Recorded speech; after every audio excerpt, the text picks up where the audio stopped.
জিসান ছোট্ট ছেলে। সে মাঝে মাঝেই তার শখের বাইকটা নিয়ে সে এই পাহাড়ের মধ্যে ঘুরতে আসে। সে এর আগেও এই পাহাড়ে ঘুরে গেছে, সেজন্য এই পাহাড়টি তার অনেক ভালো লাগে। সে এখানে সাধারণত আসে পাখি শিকার করতে, তাই তার কাছে থাকে অনেক বড় একটি পাখি মারার বন্দুক ও মাথায় একটি সুন্দর টুপি ও ব্যাগে বিভিন্ন জিনিসপত্র। হঠাৎ ঠান্ডা পড়লে সেখানে থাকা আগুন থেকে সে তাপ নিতে থাকে, আর এভাবেই সে অনেকক্ষণ যাবৎ বসে থাকে। কিছুক্ষণ পরে হঠাৎই সে একটি বাঘ দেখতে পায়, আর বাঘটি তার দিকেই এগিয়ে আসতে চায়।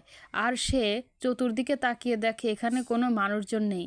সে কিভাবে বাঘের হাত থেকে বাঁচবে? তাই সে বাঘের হাত থেকে বাঁচার জন্য তার হাতে থাকা সেই বন্দুকটি সে ব্যবহার করে এবং বাঘকে নিশানা লাগিয়ে গুলি করতে থাকে। তখন বাঘটি বলে ওঠে, দেখো, আমি কোনো তোমার শত্রু নই। আমি তো শুধু মানুষের গন্ধ পেয়ে এদিকে আসলাম। তুমি আমার উপর আক্রমণ করো না। চলো আমরা দুজন বন্ধু হয়ে যাই আর দুজন বসে গল্প করি। আমরাও তাও দেখতে পেলাম। তখন ছোট্ট ছেলেটি বলল, তুমি তো খুব ভালো বাঘ, তোমার মতো বাঘ খুব ভালো দরকার। আর বাঘও বলল, তুমিও খুব ভালো মানুষ, তোমার কাছে বন্দুক আছে, তবুও আমাকে কোনো ক্ষতি করলো না। এরকম ভিডিও পেতে অবশ্যই একটি সাবস্ক্রাইব করো।